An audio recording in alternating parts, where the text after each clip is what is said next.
Mga idol, ang inyong mapapanood ay isang do or die games na nangyari kamakailan lamang dito sa Angeles City, Pampanga.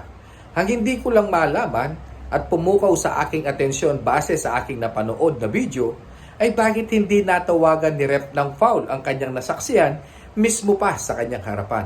Pwede po kayong magkomento sa inyong mapapanood na video at nasa sa inyo na po kung ito nga po ba ay isang makatarungan o hindi.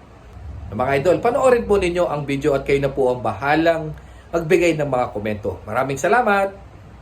Lagi na nun, 5 seconds, Bendisyo! Oy! Bendisyo! Oy!